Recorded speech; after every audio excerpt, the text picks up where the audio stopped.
Solo 3 versículos en todo el libro del Génesis mencionan su nombre. Aparece sin aviso, sin genealogía, sin padre ni madre registrados. Abraham, el patriarca que caminó con Dios, el padre de naciones, se inclina ante él y le entrega la 10ª parte de todo. La Biblia guarda silencio absoluto sobre su origen, su vida y su muerte. 1000 años después, el rey David escribe un salmo sobre él. 2000 años más tarde, el libro de Hebreos dedica un capítulo completo a explicar por qué este sacerdote misterioso es más grande que Abraham y superior a todo el sacerdocio levítico. Su nombre significa Rey de Justicia. Su ciudad, Salem, se traduce como paz. Pero estos no son simples títulos honoríficos. Son claves codificadas en hebreo antiguo que revelan una identidad que desafía toda lógica humana. Los rabinos debatieron durante siglos sobre quién era realmente. Algunos dijeron que era Sem, el hijo de Noé, que vivió 600 años. Otros afirmaron que era un ángel enviado del cielo. Los manuscritos encontrados en las cuevas de Qumrán lo describen como un ser celestial, un sacerdote del orden divino que nunca murió. La escena está grabada en las páginas sagradas con precisión quirúrgica. Abraham regresa victorioso de una batalla sangrienta. Ha rescatado a su sobrino Lot de reyes invasores. Las tropas marchan cargadas con botín de guerra. Entonces aparece él. Melquisedec, sacerdote del Dios Altísimo, trae pan y vino. No hay presentaciones, no hay explicaciones. Abraham sabe quién es. Entrega el diezmo. El patriarca, que nunca se inclinó ante ningún rey terrenal, reconoce autoridad absoluta en este sacerdote sin origen. 4000 años después, la pregunta sigue resonando en los pasillos del tiempo. ¿Quién era este hombre que la Biblia describe como alguien sin principio de días ni fin de vida? ¿Por qué el escritor de Hebreos lo compara directamente con Cristo? ¿Qué secreto tan poderoso encierra su figura, que Dios decidió preservarlo en las Escrituras con tanto cuidado? Las respuestas están escritas, pero permanecieron ocultas bajo capas de tradición y silencio religioso. Imagina que estás leyendo el Génesis por primera vez. Llegas al capítulo 14. Abraham acaba de librar una batalla. Ha rescatado a su sobrino Lot de las manos de reyes invasores que saquearon Sodoma y Gomorra. Las tropas regresan victoriosas, cargadas con botín de guerra. Es un momento triunfal, una demostración del poder y la protección divina sobre el patriarca. Y entonces sucede algo que rompe completamente el patrón narrativo. Aparece un hombre. No hay introducción. No hay contexto. No hay explicación de quién es, de dónde viene o por qué está allí. La Biblia simplemente dice: entonces Melquisedec, rey de Salem, sacerdote del Dios Altísimo, sacó pan y vino. Lee esa frase de nuevo con cuidado. ¿Notaste lo extraño? No dice que Melquisedec salió a recibir a Abraham. Dice que sacó pan y vino como si ya estuviera esperándolo, como si supiera exactamente cuándo llegaría y qué necesitaba, como si todo estuviera orquestado con precisión divina. Ahora piensa en Abraham por un momento. Este es el hombre que caminó con Dios, el patriarca que dejó su tierra, su familia, su cultura, siguiendo solo la voz del Altísimo, el que construyó altares donde quiera que plantaba su tienda, el que negociaba cara a cara con Dios sobre el destino de ciudades enteras. Abraham no era un hombre religioso común. Era el amigo de Dios, el padre de naciones, el depositario de promesas eternas. No se arrodillaba ante nadie.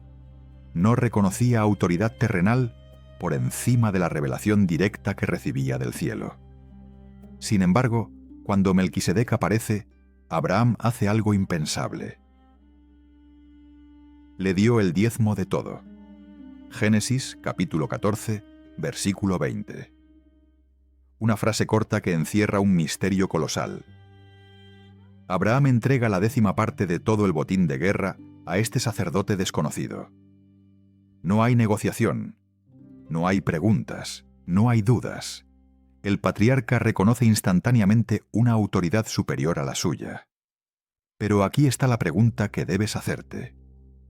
¿Cómo supo Abraham que Melquisedec tenía derecho a recibir el diezmo? ¿Qué vio en él que ningún otro texto menciona? ¿Qué conocimiento previo tenía sobre este sacerdote del Dios Altísimo? Guarda esas preguntas, porque la respuesta está en lo que la Biblia no dice. Retrocedamos un momento al texto en hebreo. La palabra que se traduce como sacerdote es Cohen. Este término no se usa a la ligera en las Escrituras.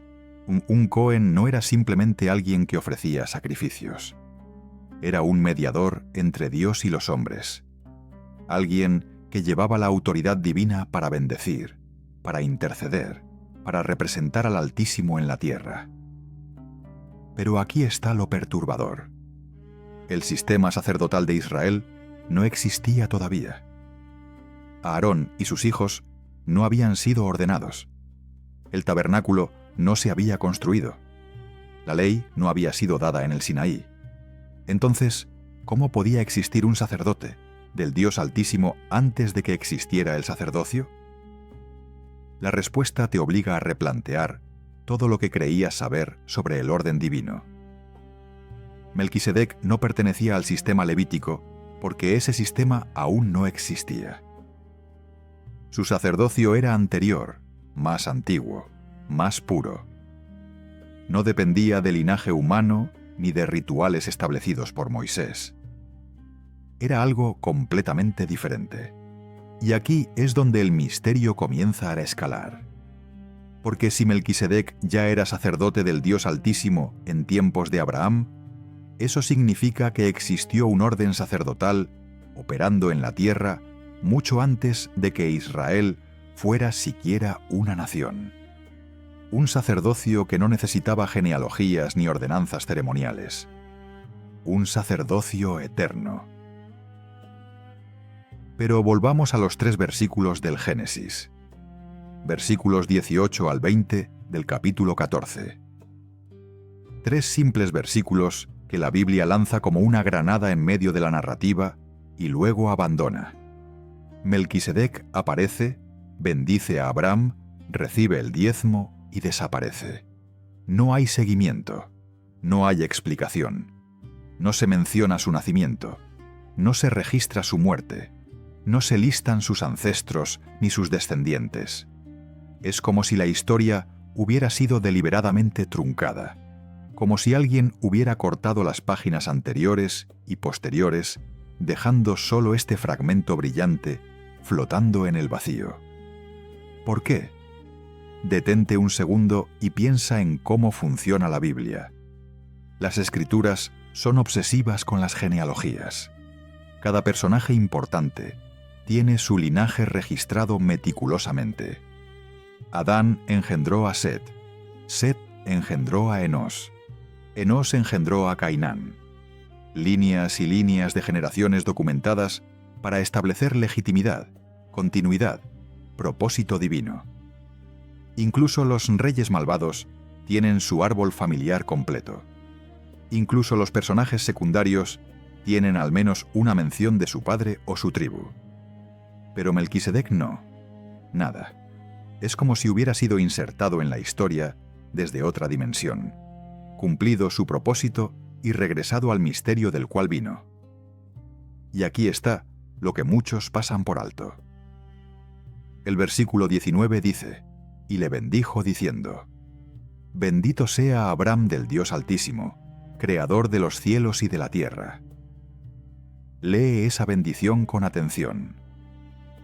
Melquisedec no está pidiendo que Dios bendiga a Abraham.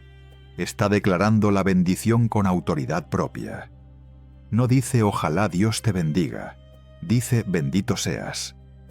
Es una declaración profética, un pronunciamiento con poder inherente. Solo alguien que opera bajo autoridad divina directa puede bendecir de esa manera.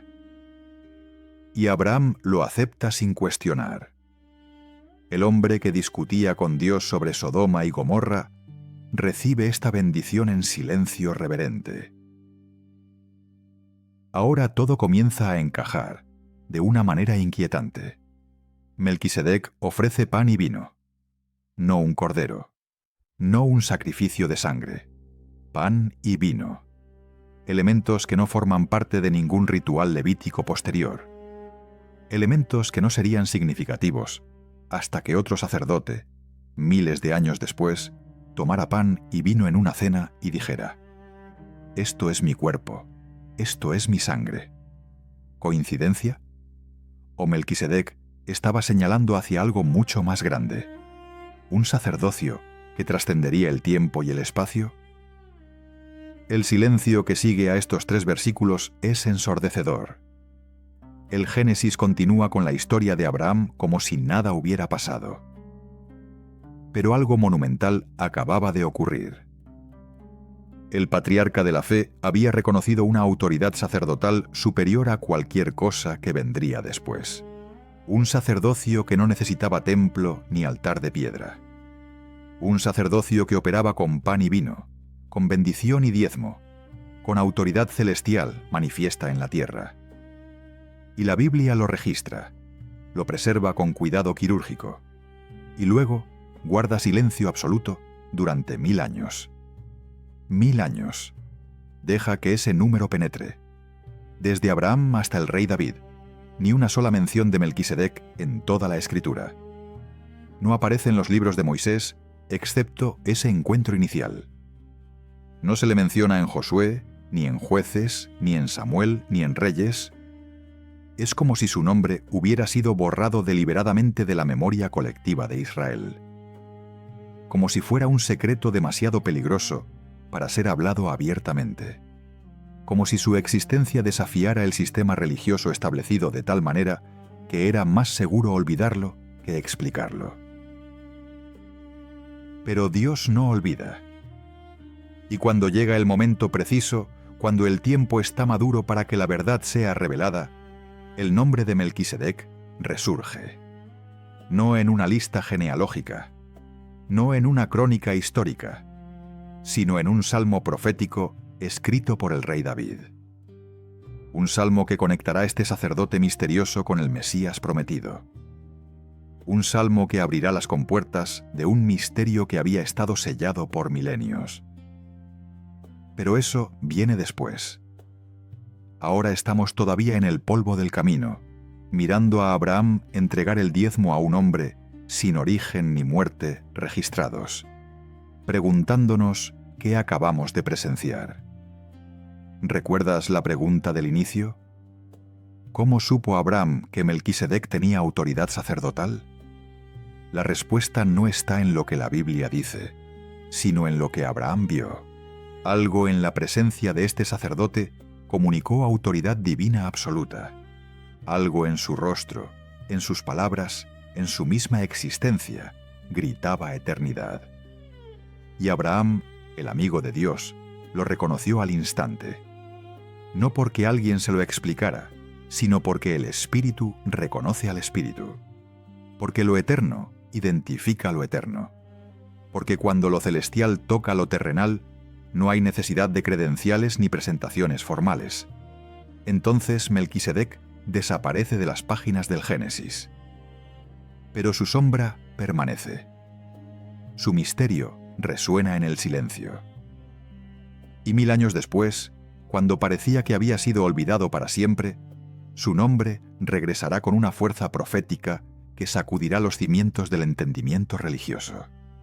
Porque este no era solo un encuentro casual entre 2 hombres antiguos, era la colisión de 2 órdenes, el temporal y el eterno. Y Abraham acababa de arrodillarse ante el eterno. Los nombres en la Biblia nunca son accidentales. Cada nombre hebreo es una declaración profética, una descripción codificada, un mensaje oculto en sílabas antiguas. Cuando Dios cambia el nombre de alguien, está redefiniendo su destino. Abraham se convierte en Abraham, padre de multitudes. Jacob se transforma en Israel, el que lucha con Dios. Sarai pasa a ser Sara, princesa de naciones. Los nombres importan porque revelan identidad, propósito y autoridad. Entonces, cuando la Biblia preserva el nombre Melquisedec con tanto cuidado, cada letra cuenta. Cada sonido lleva peso eterno. Melquisedec. En hebreo, Malkitzedek. Desglosa esas sílabas y encontrarás dos palabras explosivas. Malki significa mi rey o rey de. Tzedek se traduce como justicia o rectitud. No es un nombre común.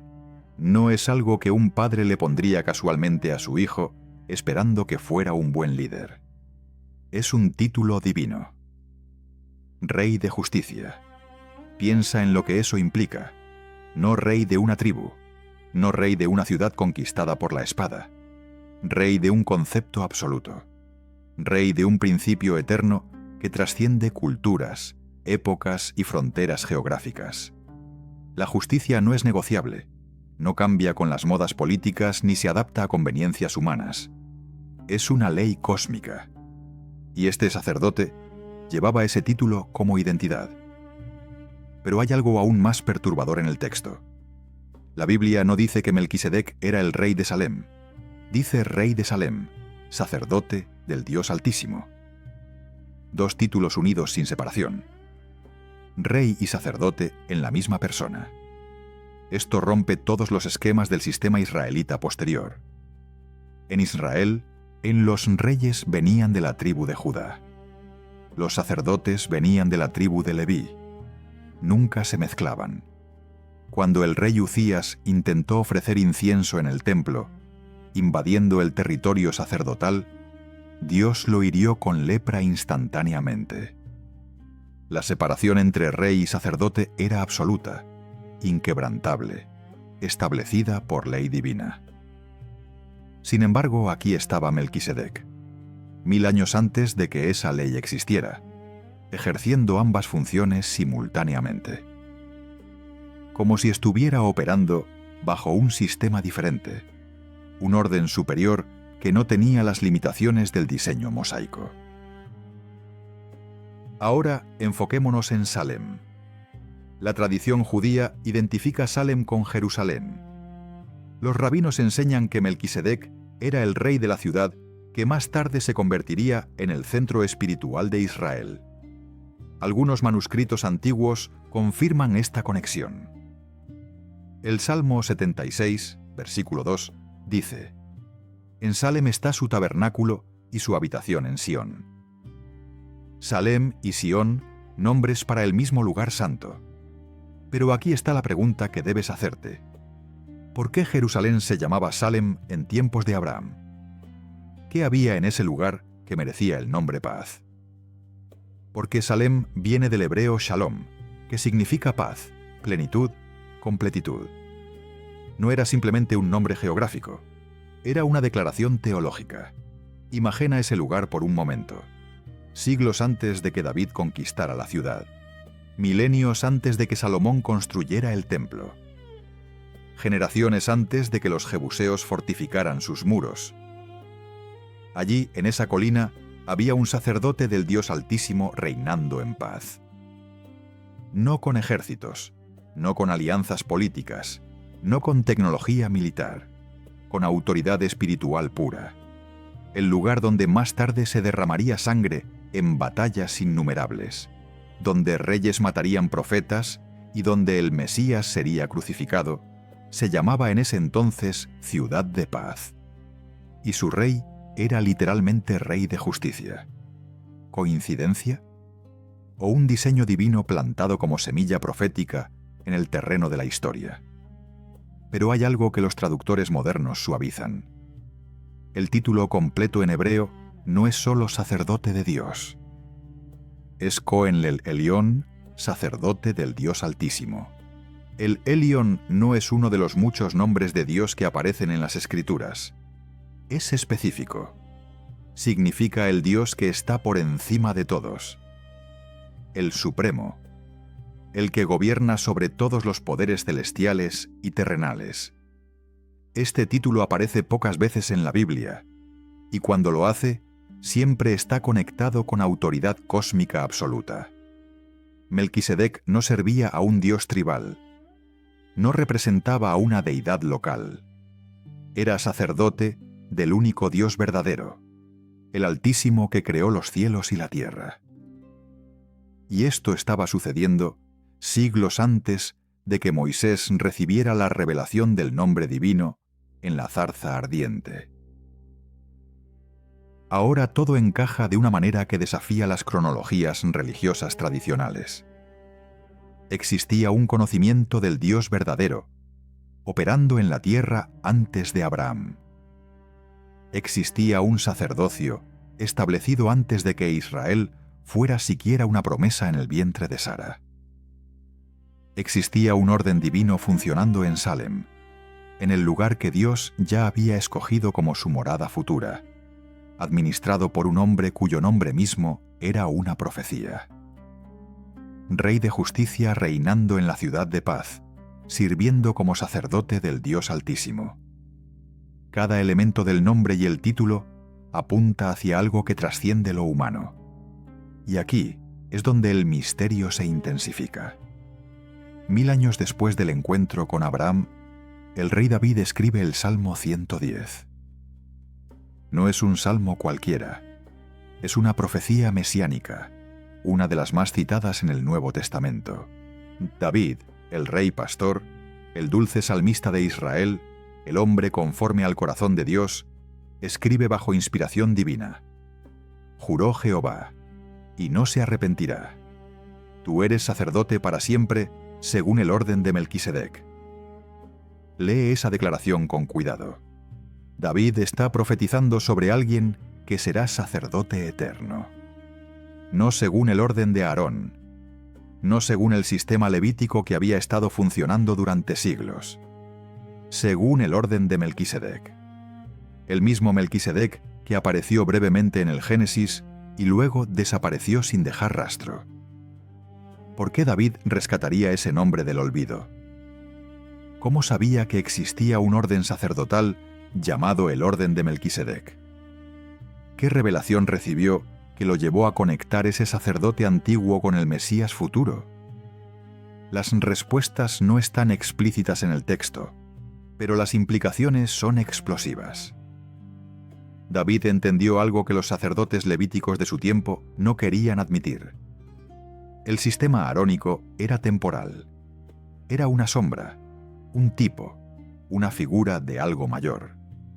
El verdadero sacerdocio, el eterno, el que realmente podía mediar entre Dios y los hombres, no dependía de genealogías humanas ni de rituales repetitivos. Era según el orden de Melquisedec, un orden que existía antes de la ley y que continuaría después de que la ley cumpliera su propósito. Los rabinos sabían lo peligroso que era este concepto. En los escritos talmúdicos hay debates intensos sobre Melquisedec. Algunos trataron de domesticar el misterio diciendo que era Sem, el hijo de Noé, que técnicamente podría haber estado vivo en tiempos de Abraham según las cronologías bíblicas. Otros dijeron que perdió su sacerdocio porque bendijo a Abraham antes de bendecir a Dios en Génesis 14. Estas interpretaciones tienen un objetivo claro: reducir a Melquisedec a algo manejable, algo explicable dentro de los parámetros del sistema establecido. Porque si Melquisedec realmente era lo que el texto sugiere, un sacerdote eterno sin genealogía humana, entonces todo el sistema levítico era solo una medida provisional. Y esa verdad era demasiado revolucionaria para ser aceptada. Pero Dios preservó el nombre. Lo grabó en el Génesis, lo resucitó en el Salmo de David. Y 1000 años después de David, el escritor de Hebreos dedicaría un capítulo completo a explicar por qué este sacerdote misterioso es la clave para entender el sacerdocio de Cristo. Cada pieza estaba siendo colocada deliberadamente a través de los siglos. El nombre Rey de Justicia, el lugar Ciudad de Paz, el título Sacerdote del Dios Altísimo, el orden eterno que no depende del linaje humano, todo apuntando hacia una revelación que sacudiría los cimientos de la religión establecida. Entonces, ¿quién era Melquisedec? Su nombre te da la primera respuesta. No era simplemente un rey terrenal con ambiciones sacerdotales. Era una manifestación del orden divino perfecto. Justicia y paz unidas en una sola persona. Retrocede conmigo hasta el monte Sinaí. Moisés sube a la montaña envuelto en fuego y humo. Dios está a punto de establecer el pacto con Israel. La ley será entregada. Los mandamientos serán grabados en piedra. Y en medio de todas esas ordenanzas, Dios dedica capítulos completos a detallar cómo debe funcionar el sacerdocio. Quiénes pueden servir, de qué tribu deben venir, qué vestiduras deben usar, qué sacrificios deben ofrecer, cómo deben lavarse, qué pueden comer, cómo deben comportarse. El sistema levítico es meticuloso, detallado hasta el más mínimo elemento. Nada se deja al azar. Pero aquí está la pregunta que sacude todo. Si el sacerdocio comenzó en el Sinaí, ¿cómo es que Melquisedec ya era sacerdote 1000 años antes? La respuesta te obliga a repensar toda la cronología de la revelación divina. El sacerdocio no comenzó con Aarón. El sacerdocio no fue inventado por Moisés. Lo que sucedió en el Sinaí no fue la creación del concepto sacerdotal, sino el establecimiento de una versión temporal y limitada de algo que ya existía. El orden levítico era una sombra. El orden de Melquisedec era la sustancia. El sistema arónico dependía de genealogías humanas que eventualmente terminarían. El sistema de Melquisedec operaba en una dimensión completamente diferente, donde el linaje terrenal era irrelevante porque la autoridad venía directamente del cielo. Este no era un sacerdocio mejor. Era el sacerdocio verdadero, del cual todos los demás eran solo reflejos imperfectos. Piensa en las limitaciones del sacerdocio levítico. Los sacerdotes morían. Cada generación necesitaba ser reemplazada.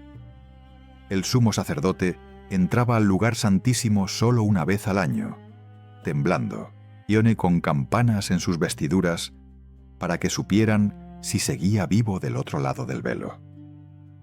Los sacrificios debían repetirse constantemente porque nunca eran suficientes para borrar el pecado permanentemente. Ríos de sangre animal fluyendo año tras año, siglo tras siglo, y la conciencia humana seguía cargada de culpa. El escritor de Hebreos lo dice con claridad devastadora. La ley nunca pudo perfeccionar a los que se acercan mediante los sacrificios que se ofrecen continuamente cada año. Era un sistema diseñado para señalar su propia insuficiencia. Era un maestro que enseñaba mediante su fracaso repetido que algo mayor debía venir. Ahora contrasta eso con lo que sabemos de Melquisedec. Aparece sin necesidad de genealogía. No tiene que probar su linaje davídico o levítico. No lleva vestiduras especiales descritas en protocolos elaborados. No ofrece sacrificios de animales. Trae pan y vino, elementos simples pero profundamente simbólicos, y bendice al patriarca con autoridad absoluta. No hay ritual, no hay ceremonia complicada, no hay intermediarios entre él y Dios. Es sacerdote porque es sacerdote. Su autoridad no deriva de su padre ni de su tribu, ni de una ordenación humana. Deriva de algo intrínseco a su propia naturaleza. Y Abraham, que caminaba con Dios y conocía su voz, mal lo reconoce instantáneamente sin necesidad de explicaciones ni credenciales. Esto explicaría por qué el libro de Hebreos dedica tanto espacio a argumentar la superioridad del orden de Melquisedec sobre el orden levítico. No es una cuestión de preferencia o de evolución religiosa. Es una cuestión de realidad versus tipo, de sustancia versus sombra.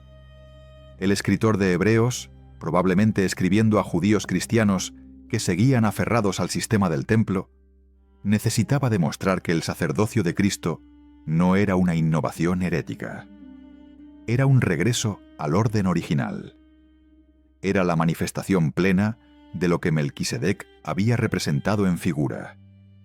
El sacerdocio levítico había cumplido su propósito como tutor temporal, pero ahora que había venido la realidad, la sombra debía retirarse. Pero hay algo aún más perturbador que debes considerar.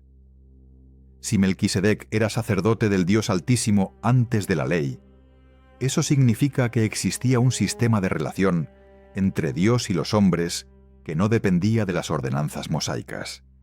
Había adoración verdadera antes del tabernáculo. Había mediación efectiva antes de Aarón. Había comunión con el Altísimo antes de que se escribiera el Levítico. Los patriarcas construían altares y ofrecían sacrificios, pero no seguían un manual ceremonial elaborado. Su religión era directa, personal, basada en revelación inmediata. Y Melquisedec funcionaba en ese contexto con plena autoridad sacerdotal reconocida por Dios y por Abraham. Entonces la pregunta explosiva es: ¿para qué se necesitaba la ley si ya existía un camino de acceso a Dios? El apóstol Pablo responde esa pregunta en Gálatas. La ley fue añadida a causa de las transgresiones, hasta que viniese la simiente prometida. Añadida. No era el plan original. Era una medida correctiva, un tutor temporal para una nación específica en un momento histórico particular. El orden de Melquisedec representaba el diseño original, un sacerdocio eterno, sin intermediarios humanos múltiples, con acceso directo al trono de Dios. Pero Israel no estaba preparado para eso después de 400 años de esclavitud en Egipto. Necesitaban estructura, necesitaban reglas claras, necesitaban un sistema visible con humo y sangre y rituales tangibles. Entonces Dios les dio el sistema levítico, sabiendo desde el principio que era temporal, sabiendo que apuntaba hacia algo mayor y sabiendo que Melquisedec ya había mostrado el camino 1000 años antes. Ahora, todo comienza a escalar cuando consideras lo que esto significa para la naturaleza misma del sacerdocio. Un sacerdote es un mediador. Separa entre Dios y los hombres. Lleva las necesidades humanas ante el trono divino y trae la bendición divina de regreso a la humanidad. Pero para mediar efectivamente, el sacerdote debe ser aceptable para ambos lados. Debe ser humano suficiente para representar a la humanidad, pero santo suficiente para estar en presencia de Dios. El sistema levítico intentaba lograr esto mediante lavamientos, sacrificios y regulaciones interminables. Pero seguía fallando, porque los sacerdotes mismos eran pecadores que necesitaban expiación. ¿Cómo puede un pecador mediar efectivamente por otros pecadores? ¿Cómo puede lo imperfecto conducir a lo perfecto? Melquisedec no tenía ese problema. El texto de Hebreos dice algo fascinante. Sin padre, sin madre, sin genealogía, que ni tiene principio de días ni fin de vida. Lee esa descripción con cuidado. No dice que Melquisedec no tenía padres literalmente. Dice que las escrituras lo presentan sin genealogía. No hay registro de su nacimiento. No hay registro de su muerte. En el contexto bíblico, donde las genealogías son obsesivamente documentadas, esta omisión es deliberada. Es una manera de decir que este sacerdote opera fuera de las limitaciones humanas normales. No está sujeto al ciclo de nacimiento y muerte que afecta a todos los sacerdotes levíticos. Permanece sacerdote continuamente, no por longevidad humana excepcional, sino porque su sacerdocio trasciende las categorías temporales. Y aquí es donde el misterio se conecta con la eternidad. El orden de Melquisedec no es simplemente un sacerdocio más antiguo que el levítico. Es un sacerdocio de naturaleza diferente.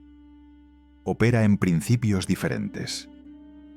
No necesita ser transmitido de padre a hijo porque no está atado a la mortalidad humana.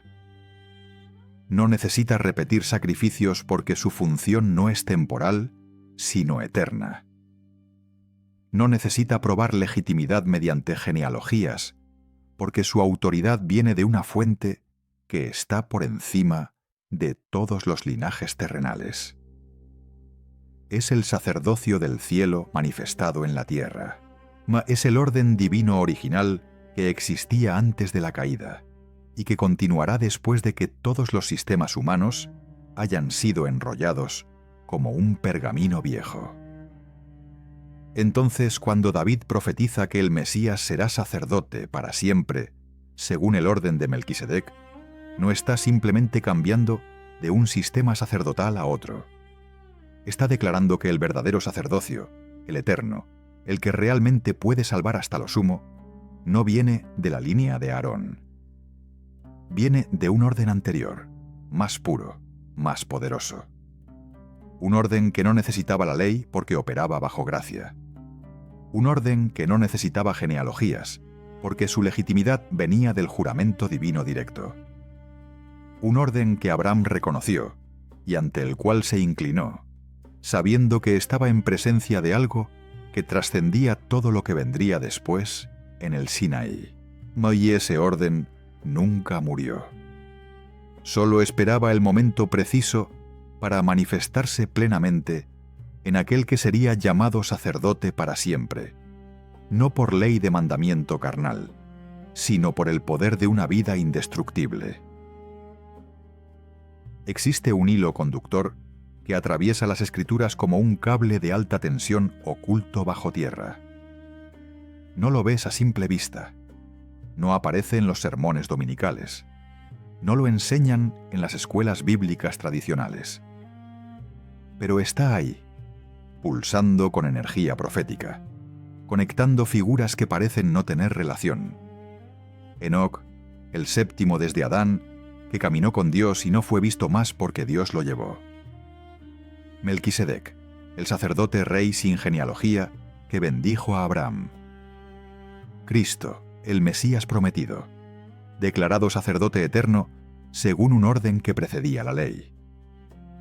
3 puntos en una línea que atraviesa 1000 años de historia. Y cuando conectas esos puntos, el patrón que emerge es tan claro que te preguntas cómo pudiste haberlo pasado por alto. Comencemos con Enoc. Génesis capítulo 5, versículos 21 al 24. La genealogía de Adán está siendo registrada con la monotonía de un obituario repetitivo. Fulano vivió tantos años, engendró hijos y murió. Fulano vivió tantos años, engendró hijos y murió. El patrón se repite generación tras generación como un martillo golpeando el mismo clavo. Pero cuando llegas a Enoc, el patrón se rompe. No dice que murió, dice caminó con Dios y desapareció porque Dios se lo llevó. Una frase que destaca como un relámpago en medio de la oscuridad. Enoc fue trasladado sin ver muerte. Hebreos capítulo 11 lo confirma. ¿Por qué? ¿Qué hizo Enoc para merecer este destino único? ¿Y qué tiene que ver con Melquisedec? Ahora piensa en esto. La Biblia dice que Enoc caminó con Dios 300 años después de engendrar a Matusalén. Caminar con Dios no es lenguaje casual. No significa simplemente ser religioso o moral. Significa comunión íntima, revelación directa, acceso a dimensiones espirituales que están cerradas para la mayoría de la humanidad. Enoc vio cosas, supo cosas, y según el libro que lleva su nombre, un texto que era ampliamente conocido y citado en tiempos del Nuevo Testamento, Enoc recibió revelaciones masivas sobre el orden celestial, sobre los ángeles, sobre los juicios venideros, sobre el Mesías futuro. Escribió sobre sacerdotes celestiales que servían ante el trono de Dios. Describió un sistema de mediación divina que operaba en los cielos mucho antes de que existiera un tabernáculo terrenal. El libro de Enoc, específicamente en su sección llamada Libro de las Parábolas, menciona al Hijo del Hombre, al elegido, al Mesías que juzgará a las naciones y establecerá justicia eterna. Y describe cómo este elegido tiene un trono junto al trono del Altísimo, cómo los ángeles lo adoran, cómo su nombre fue nombrado antes de la creación del sol y las estrellas.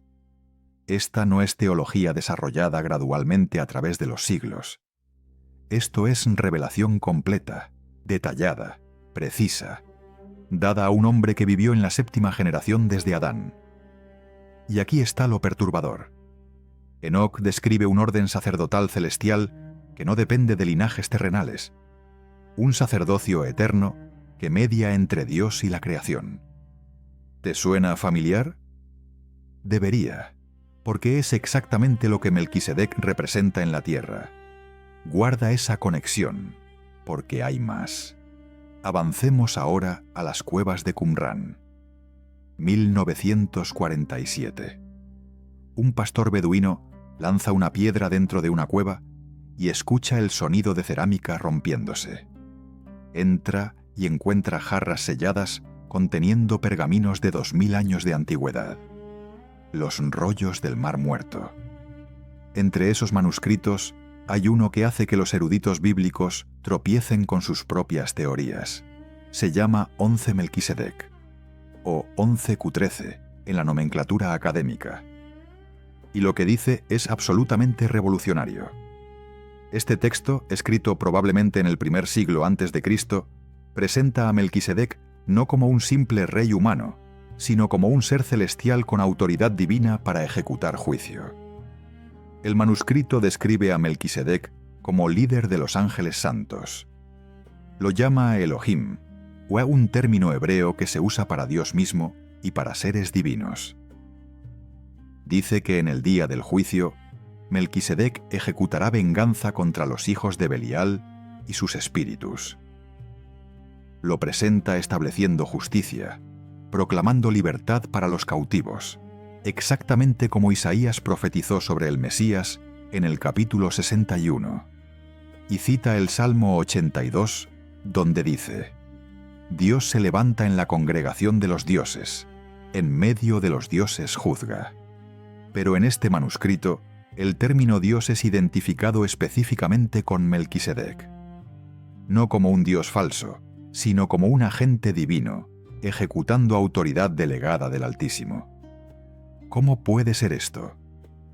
¿Cómo pueden textos judíos precristianos presentar a Melquisedec en términos casi divinos? La respuesta te lleva de regreso al concepto del sacerdocio celestial. Los rabinos judíos tenían una tradición sobre los sacerdotes celestiales que servían en el templo celestial. No estaban inventando mitología. Estaban preservando revelación antigua, el tipo de revelación que Enoc recibió, el tipo de comprensión que existía antes de que los sistemas religiosos institucionalizados lo empaquetaran todo en categorías manejables. Melquisedec representaba ese sacerdocio celestial manifestado en la tierra. Era el punto donde lo divino tocaba lo humano. Era la evidencia visible de que existía un orden superior operando en dimensiones que trascienden nuestra experiencia normal del tiempo y el espacio. Y los escritores de Qumrán lo sabían, lo preservaron, lo estudiaron, esperaban que se manifestara nuevamente. Ahora conecta esto con las tradiciones judías sobre Sem. Algunos rabinos enseñaban que Melquisedec era Sem, el hijo de Noé, que según las genealogías bíblicas habría vivido hasta los tiempos de Abraham. Esto tiene sentido cronológicamente. Sem vivió 600 años. Abraham nació cuando Sem tenía alrededor de 390. Matemáticamente funciona, pero hay algo más profundo aquí. Sem fue el portador de la bendición de Noé. Bendito sea Jehová, el Dios de Sem, dijo Noé en Génesis 9. La línea mesiánica vendría a través de Sem. Y si Sem era efectivamente Melquisedec, entonces lo que estamos viendo es la preservación del conocimiento prediluviano. la transmisión directa de la revelación desde el mundo antes del juicio hasta el mundo después. Un sacerdote que cruzó el abismo del diluvio y que conocía los secretos del orden original, que estableció su centro en Salem esperando el cumplimiento de las promesas eternas.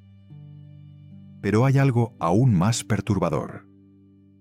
Si Sem era Melquisedec, entonces Abraham le entregó el diezmo a su propio ancestro, no a un extraño, no a un rey extranjero, sino al patriarca de su propia línea familiar.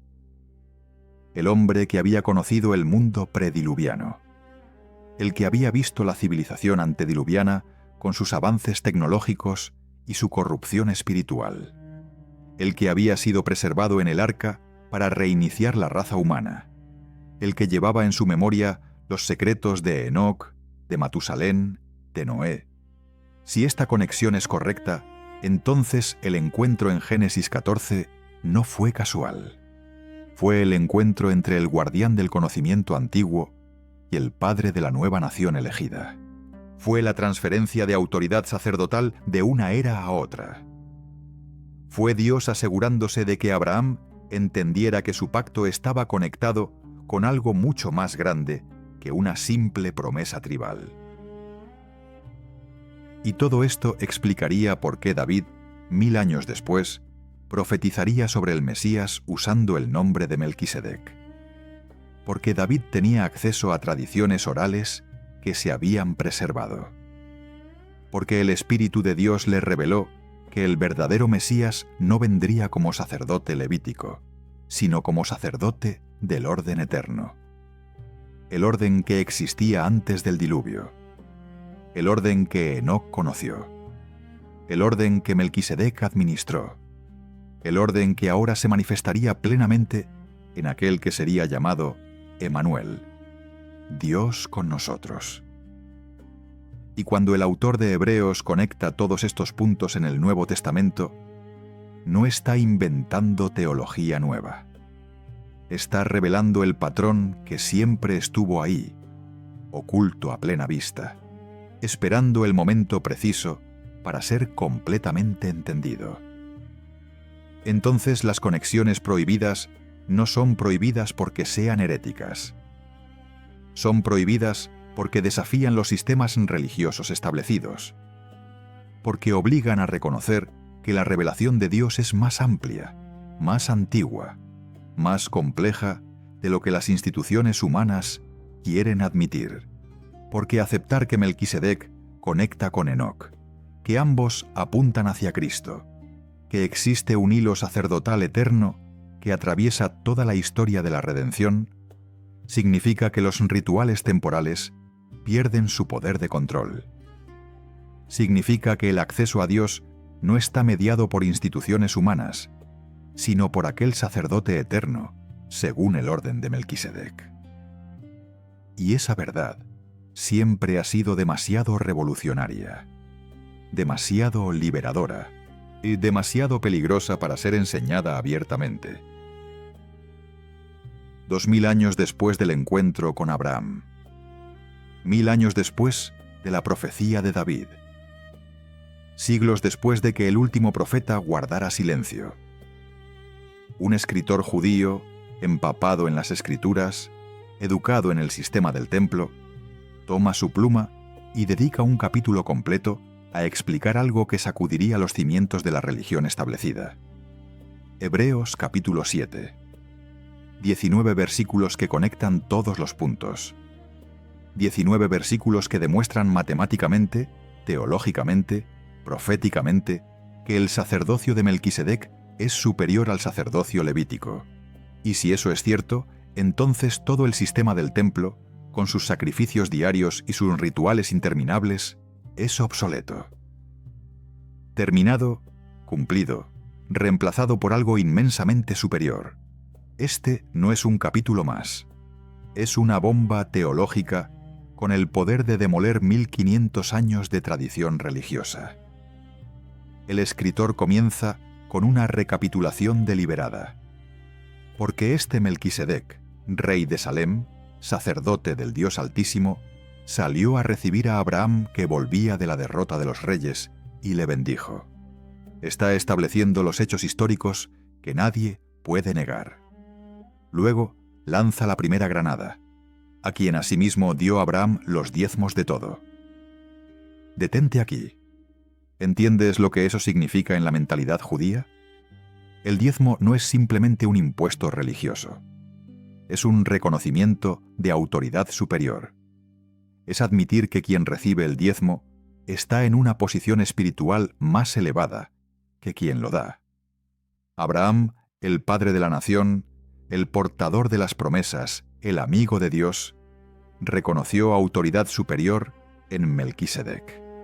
Y si Abraham reconoció esa autoridad, entonces todos sus descendientes, incluyendo la tribu completa de Leví, están por definición bajo esa misma autoridad. Pero el argumento apenas comienza. El escritor desglosa el nombre Melquisedec exactamente como lo hicimos antes. Primeramente, rey de justicia y también rey de Salem, esto es, rey de paz. No son títulos casuales, son declaraciones proféticas. Justicia y paz unidas en una sola persona. Exactamente lo que Isaías profetizó sobre el Mesías siglos después. El fruto de la justicia será paz. Pero luego viene la declaración que rompe todos los moldes. Sin padre, sin madre, sin genealogía, que ni tiene principio de días ni fin de vida, sino hecho semejante al Hijo de Dios, permanece sacerdote para siempre. Lee esa frase otra vez despacio. El texto no dice que Melquisedec es eterno literalmente. Dice que está presentado en las Escrituras de manera que lo hace semejante al Hijo de Dios. Es un tipo, una figura profética, un modelo deliberadamente construido para señalar hacia alguien que verdaderamente no tiene principio ni fin. Ahora viene el golpe demoledor. Considerad cuán grande era este, a quien aún Abraham, el patriarca, dio diezmos del botín. Imagina el impacto de esta frase para un judío del primer siglo. Abraham es el fundamento de todo, la roca sobre la cual se construyó la identidad nacional. Si alguien es mayor que Abraham, entonces es mayor que Israel mismo. El escritor no está siendo sutil, está dinamitando la jerarquía espiritual que sus lectores habían asumido durante toda su vida. Y luego añade sal a la herida.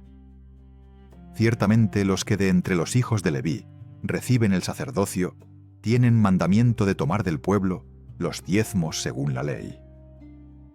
Pero aquel cuya genealogía no es contada de entre ellos, tomó de Abraham los diezmos y bendijo al que tenía las promesas, sin discusión alguna. El menor es bendecido por el mayor.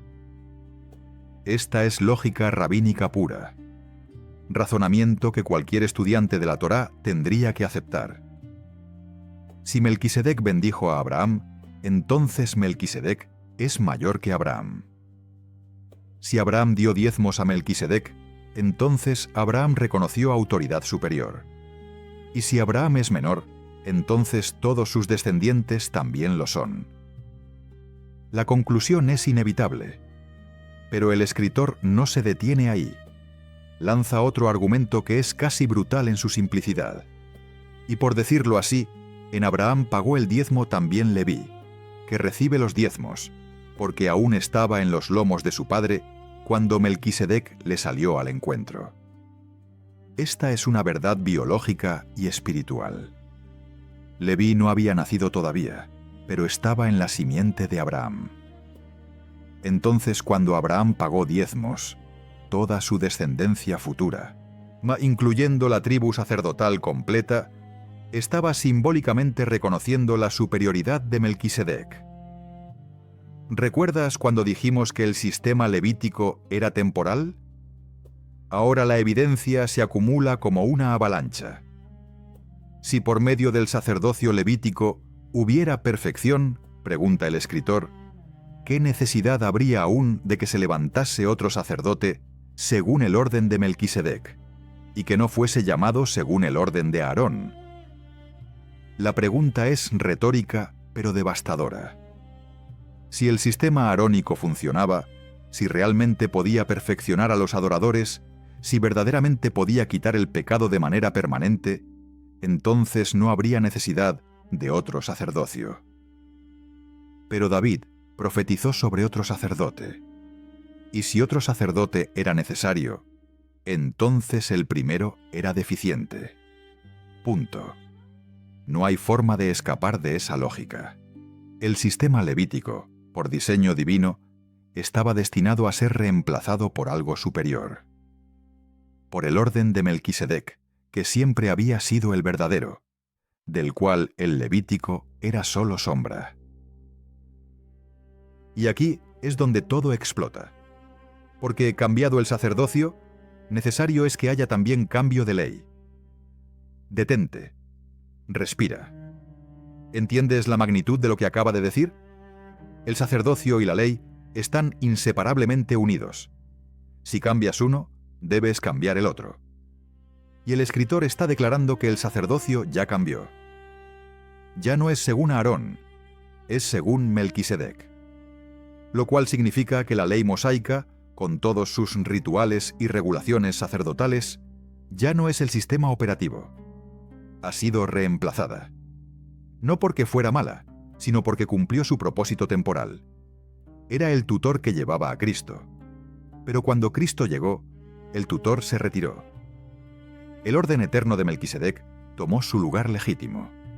Pero espera, hay más. El escritor señala algo que sus lectores judíos conocían perfectamente. Porque manifiesto es que nuestro Señor vino de la tribu de Judá, de la cual nada habló Moisés tocante al sacerdocio.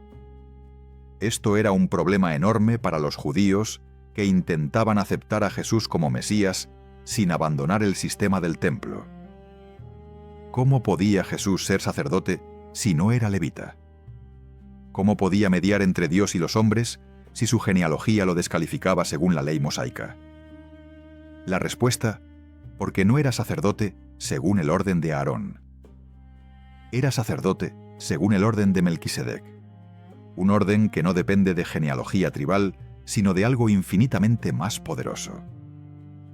Y esto es aún más manifiesto, continúa el escritor, si a semejanza de Melquisedec se levanta un sacerdote distinto, no constituido conforme a la ley del mandamiento acerca de la descendencia, sino según el poder de una vida indestructible.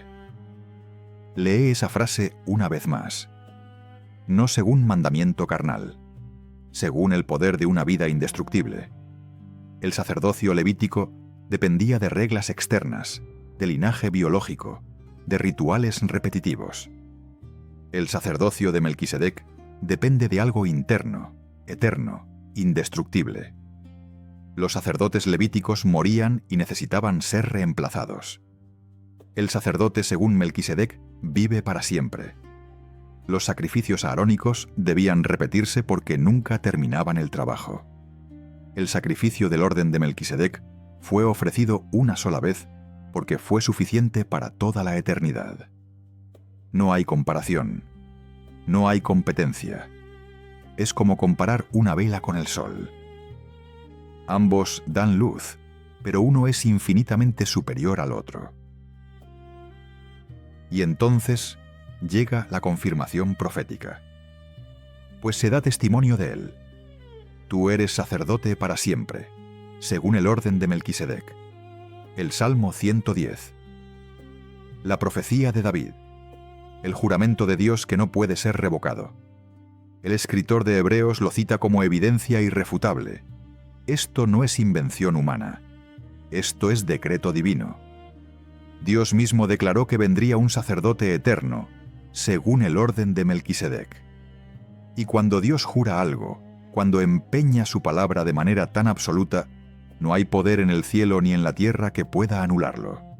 Queda, pues, abrogado el mandamiento anterior a causa de su debilidad e ineficacia. La ley no perfeccionó nada. Era una introducción temporal a algo mejor. Y ahora ese algo mejor ha llegado. El clímax del argumento es simple, pero demoledor. Porque los otros sacerdotes llegaron a ser muchos, debido a que por la muerte no podían continuar. mas éste, por cuanto permanece para siempre, tiene un sacerdocio inmutable. Una procesión interminable de sacerdotes levíticos a través de los siglos, cada uno sirviendo por un tiempo y luego muriendo, reemplazado por el siguiente en una cadena que nunca lograba su objetivo final. Pero el sacerdote, según Melquisedec, permanece. No necesita sucesor. No puede ser reemplazado. Su sacerdocio es inmutable porque él mismo es inmutable. Y la conclusión es gloriosa y final, por lo cual puede también salvar perpetuamente a los que por él se acercan a Dios, viviendo siempre para interceder por ellos. Esto es lo que el sistema levítico nunca pudo lograr.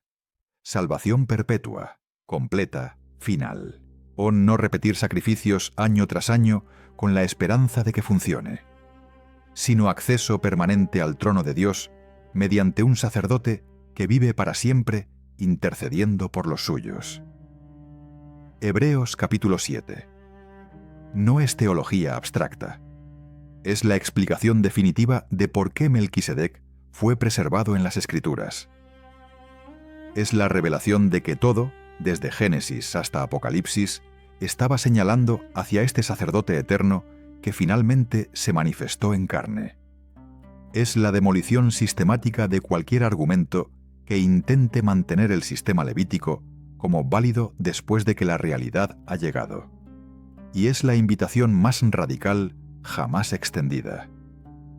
Acercarse confiadamente al trono de gracia, no mediante rituales interminables ni sacerdotes humanos mortales, sino mediante aquel que es sacerdote para siempre, según el orden de Melquisedec. Entonces, ¿quién era Melquisedec? Después de atravesar 1000 años de historia, después de conectar profecías y manuscritos antiguos, después de desmontar sistemas religiosos completos, la pregunta sigue resonando. Y la respuesta es más profunda de lo que cualquier definición simple puede capturar. Melquisedec no era simplemente un hombre. No era solo un rey terrenal que también ejercía funciones sacerdotales. Era un tipo, una sombra, una prefiguración profética de algo infinitamente mayor. Era la manifestación visible del orden sacerdotal eterno de Dios. Era la promesa encarnada 1000 años antes de Abraham de que vendría un mediador perfecto entre Dios y los hombres. Era la evidencia preservada en 3 versículos del Génesis, de que el plan de redención no comenzó en el Sinaí ni terminó en el Calvario. Comenzó en la eternidad pasada y se extiende hacia la eternidad futura. Y Melquisedec era una ventana abierta hacia esa realidad eterna. Pero aquí está lo que cambia todo. El escritor de Hebreos no dice que Cristo es como Melquisedec. Dice que Melquisedec fue hecho semejante al Hijo de Dios. Lee esa distinción con cuidado. El orden de precedencia está invertido de lo que esperarías. No es que Cristo copiara el modelo de Melquisedec. Es que Melquisedec fue diseñado deliberadamente para reflejar a Cristo. La sombra vino primero en la historia humana, pero la sustancia existía desde antes de la fundación del mundo. Cuando Melquisedec apareció ante Abraham con pan y vino, no estaba inventando un ritual. Estaba actuando un guión, escrito en la eternidad, y estaba señalando hacia adelante, a través de los siglos, hacia una noche, en un aposento alto, cuando el verdadero sacerdote eterno tomaría pan y vino y diría: «Esto es mi cuerpo, esto es mi sangre». 2 sacerdotes, 2 momentos, los mismos elementos, el mismo propósito: establecer un pacto eterno sellado no con sangre de animales, sino con la vida misma del mediador.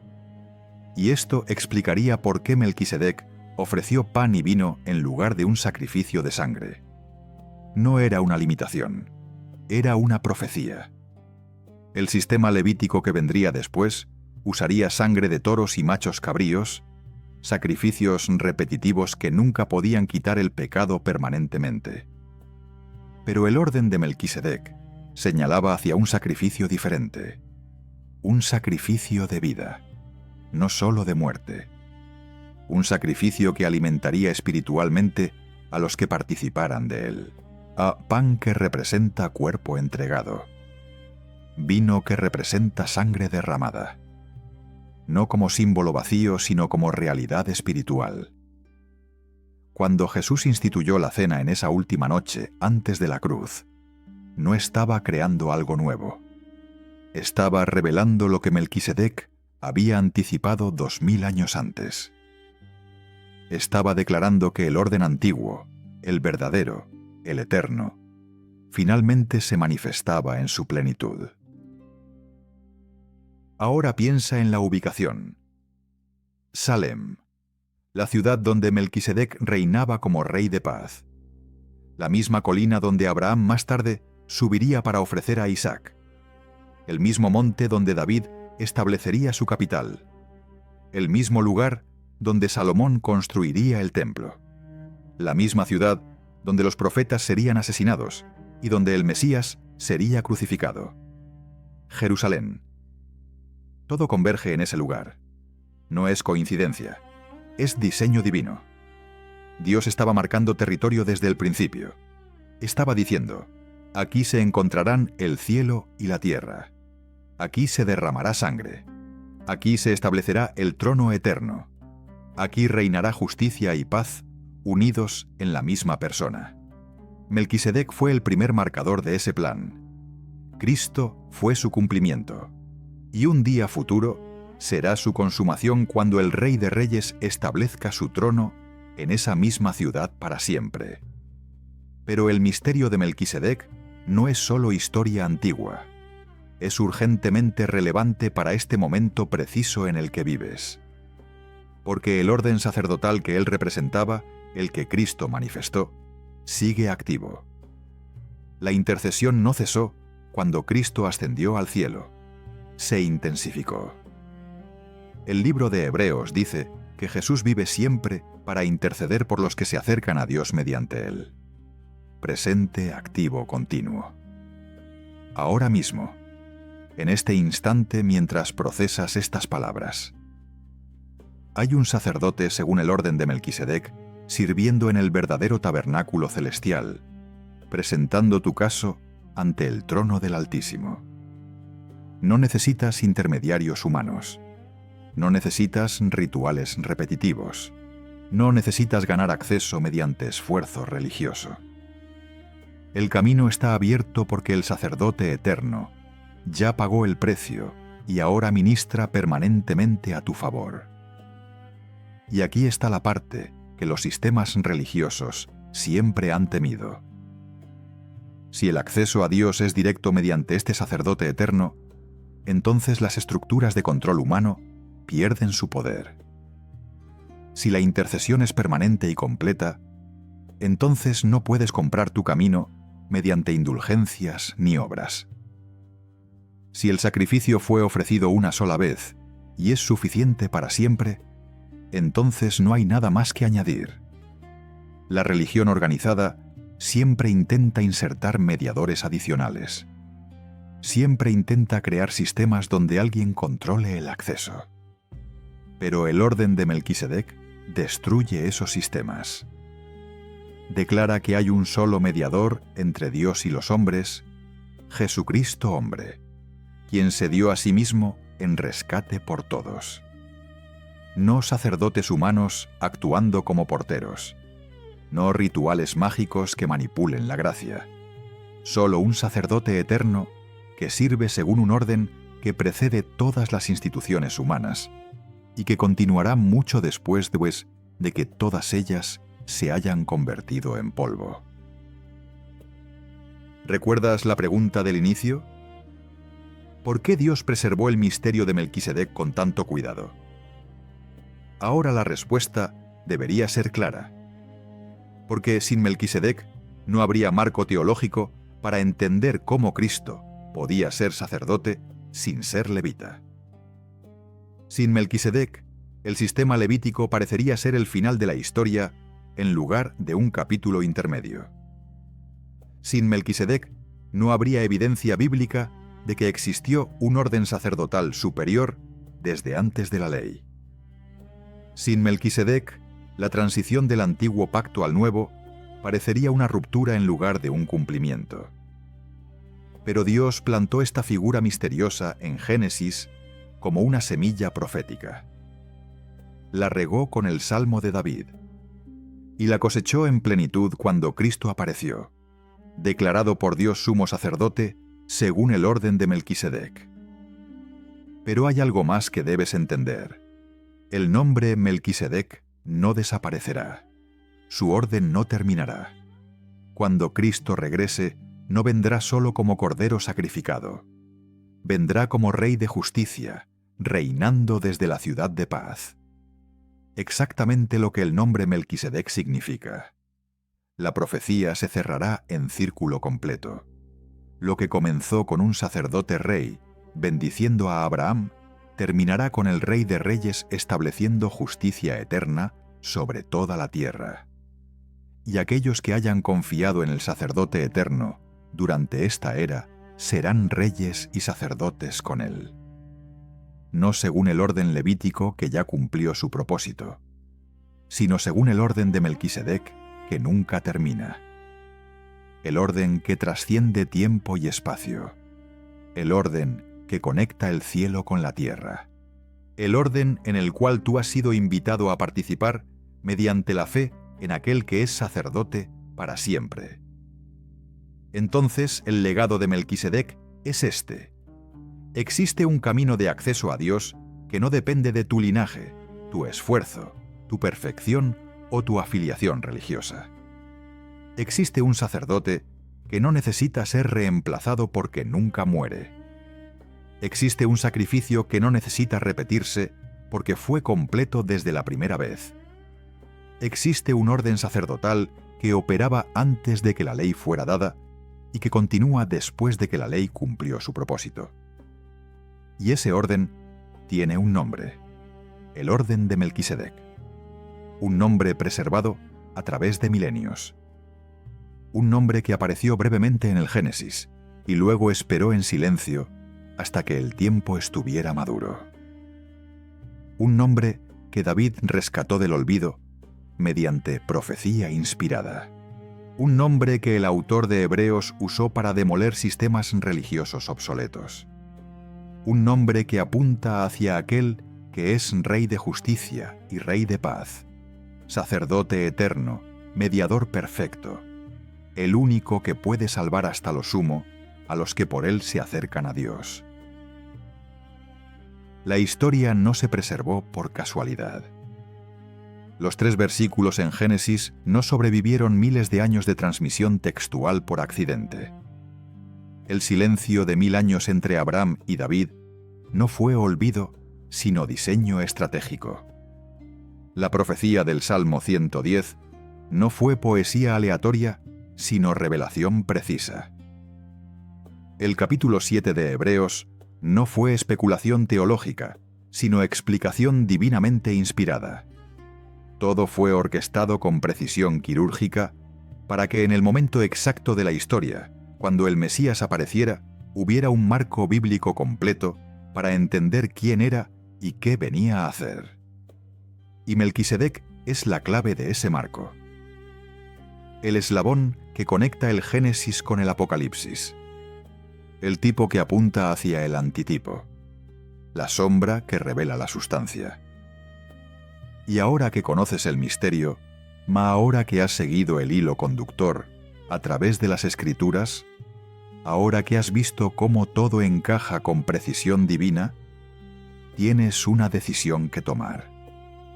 Puedes aferrarte a sistemas religiosos que añaden intermediarios y rituales entre tú y Dios. O puedes acercarte confiadamente al trono de la gracia mediante el único sacerdote eterno según el orden de Melquisedec. Puedes intentar ganar acceso mediante esfuerzo humano. O puedes aceptar que el acceso ya fue comprado con un precio infinito y está disponible mediante fe. Puedes buscar mediadores terrenales mortales. O puedes confiar en el mediador celestial inmortal que vive siempre para interceder. La elección es tuya, pero ahora sabes, el misterio ha sido revelado. El sacerdote sin origen ni muerte registrados señalaba hacia aquel que verdaderamente no tiene principio ni fin, y su orden permanece para siempre.